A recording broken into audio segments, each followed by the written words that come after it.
'Cause I'm all about him, and he's all about me. And we don't give a dang about nobody. 'Cause I'm all about him, and he's all about me. All right, folks. Welcome to the first video lecture of Multiculturalism, Conflicts over Diversity in the Modern State. Now you might be asking yourself, what is this class about? Well, I'm here to tell you that it's all about you. You. No, I mean it. It's all about you. And I'm going to use this very first video to explain what I mean by that. In 4 different ways, this class is about you, the viewer. Now, the first way it's about you is that the topics that I've pre-chosen, you'll see in a second that not all of our topics are pre-chosen, but the topics that I've pre-chosen are meant to address the very difficult times that you and I live in together. So we're going to look at conflicts over anti-racism, intersectionality, nationality and ethnicity, immigration and border control, women's rights, indigenous rights, gay rights, accommodations for minority cultures, accommodations for majority and minority religions, and disability, and so much more. And I do mean that we're going to look at the conflicts over these things. A bedrock principle of my teaching is that I never discuss my own views. Never. And I won't do it in this class. So I'm not going to try to teach you what to think about any of these controversial topics, but how to think about these topics as a political theorist would think about these topics. So to do that, we're going to be looking at ideas within political theory that might set people at odds about these very same controversial issues. So the overall question of the course is, how shall we accommodate the incredible diversity that we experience in the modern rights-based state? But we'll see there are many perspectives on that, and my sole goal during our entire semester together is to help you develop your perspective on that and be able better to defend it using political theory, or you might say political philosophy. So that leads us to the second way that this class is about you. You'll be working towards a final project in which you consider the debate over some topic that matters to you, and in which, in that final project, you're going to stake out your own argument on that issue. Now, I'm going to work as hard as I can this semester to facilitate you in finding your own voice about issues you care about, and in particular, the issue you're going to write about in that final project. And I'll encourage you to take part in public debates over these issues. I'll even help you if you want to write an op-ed on the topic, to publish your final research paper, however it is that you want to stake your claim and get out there in public to talk about this issue that matters. I'll help you do it. This class is about what you produce during our semester together. And what you produce is going to be good. That I know. Princeton students are capable of quite a lot. But there's a third way that this class is about you. You, the students, are actually going to choose some of the current social issues that we study together. You'll see that I've left Thursdays open on the syllabus all semester long for what I'm calling a community forum. That's going to be a meeting in which we discuss issues that you collectively choose together. And yeah, I really mean that. We're going to vote on the issues that we'll discuss in that community forum. And if we end up with multiple issues people want to discuss, then we'll find a way to do that too. So why am I doing that, you might ask? Well, what I bring into this classroom, this virtual classroom, is a knowledge of political theory. So the philosophical texts that we read and the academic debates that we cover, those are all pre-chosen by me. That's my bailiwick. For each topic that I've chosen 2 indispensable texts, that's what we're going to want to call them, 2 indispensable texts that oppose each other on that topic, because we're looking at debates, and a bunch more texts that you might actually go into for deeper reading on that topic. And I'm going to help you understand, and I'm going to help you be able to write well about those debates. But I am not an expert on your social world. When you think about it, how could I be? When you share a social world with someone, their hopes and dreams, their ideas are as much a part of that world as your own are. So no matter what it is that you and I share, whether we share a country, whether we share an ethnic group, whether we share a religion, or whether the only thing we share is that we're both citizens of this large world, your voice about the world that we share is important. So while I've chosen the topics for our first few community forums, that's just in order to model what we're going to be doing on those days and how we're going to use that space together, the rest of the semester we'll be working on the topics that you consider most pressing or emergent or important. I'll be showing you the texts in political theory and sharpening your skills at using philosophical methods in order to address the political problems that are covered in those texts, and you'll be doing the application of those ideas and texts to the problems that you want to address, practicing those skills on problems that you, as a class, want to analyze with each other. Okay, so one of the things I just implied right there is something that you'll see explained briefly on our syllabus. This class teaches two main skills: textual analysis and applied analysis is what I'm calling them.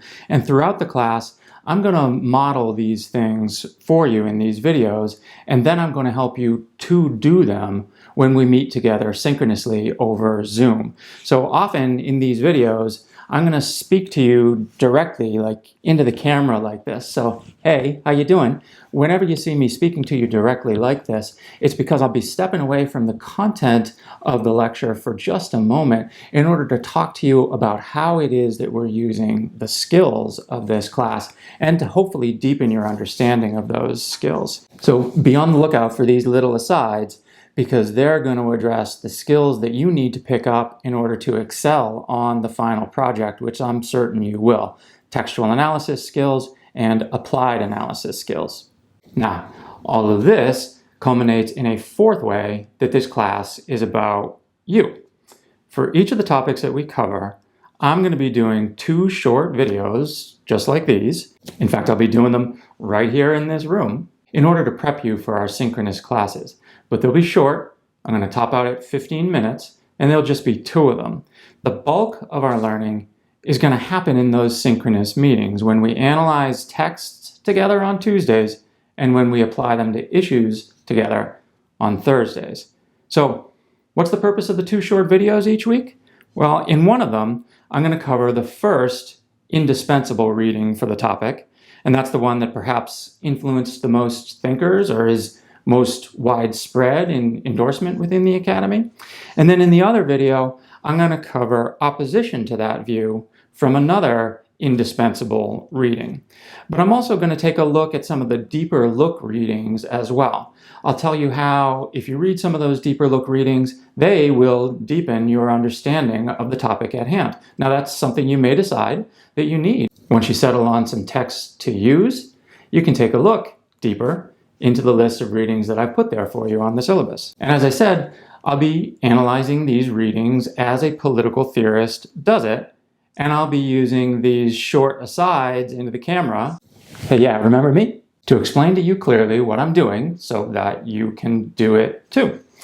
The videos are going to spend a lot of time on textual analysis, so those skills are going to become very clear to you over the course of time. But especially now that we're attending Zoom University, as it were, the traditional lecture, I think, has sort of outlived its purpose. Maybe you agree.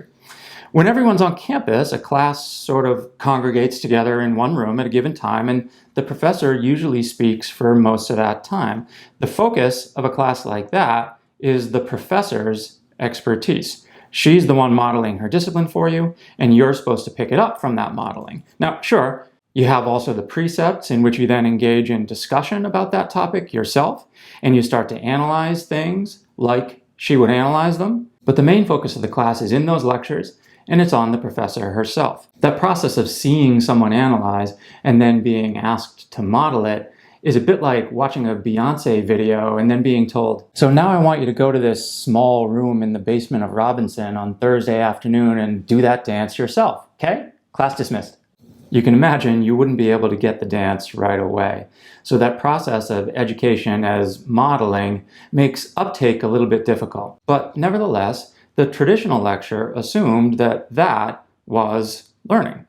The professor was there to model analysis. The students practiced doing it in other venues. But Zoom University sort of presents us with an opportunity to break out of that old model. And let's face it, that model didn't always work to begin with.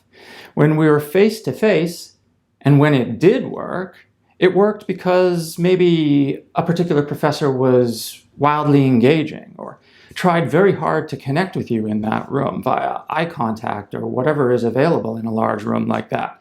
Or maybe they asked you to speak up when you needed clarifications. Or maybe they left time at the end of class for your questions. That's not a lot of interaction. That's not a lot of practice doing analysis. Even if those classes were nominally face-to-face, they didn't have much by way of interaction. But regardless, that style of lecturing, 50 minutes of sort of talking at you so that you could see what an expert does, just isn't going to work on Zoom. In person, you were maybe one of those people who helped it work. You were one of those people maybe in a lecture hall who nodded vigorously whenever the professor looked at you, right? Like, yeah, I'm getting it. I understand what you're saying. Yes, I endorse this. And no hate, because I was that kid in college, right? To stay engaged with the lecturer and to keep the lecturer engaged with me, I would take notes and vigorously look for those opportunities to affirm, right? But again, that's interaction, but it's not much. And now even that minimal interaction is gone on Zoom, and even more so on a pre-recorded video. But what if all of this presents us with an opportunity, actually? An opportunity to make the college classroom about what it should have been about from the very start, ensuring that you become experts, that you are able to do the dance, as it were. Now, that's the fourth way in which this class is going to be about you. I'm going to use these videos to model what a political theorist does, especially with texts, and I'm going to be super explicit in explaining the dance moves. But then we're going to use our classroom time together for me to work alongside you to do political theory yourself, to address the issues that you care about using the elevated ideas and the analytical tools of political theory. I'm going to keep these videos to a minimum, therefore, explaining to you the basic debates about the texts and how to analyze them as a political theorist would, and then you're going to work together to analyze the texts yourselves on Tuesdays. In fact, we're even going to use a software program called Hypothesis so that you can read the indispensable texts for each week together and comment on them together.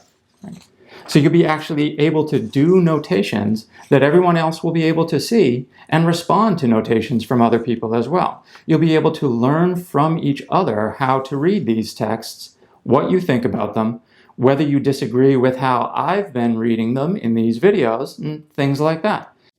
Don't worry, I'll be explaining Hypothesis to you and how we're going to use it when we meet together synchronously for the first time. To sum all that up, I'd say we're going to use Zoom for what it's actually good for, which is getting your input.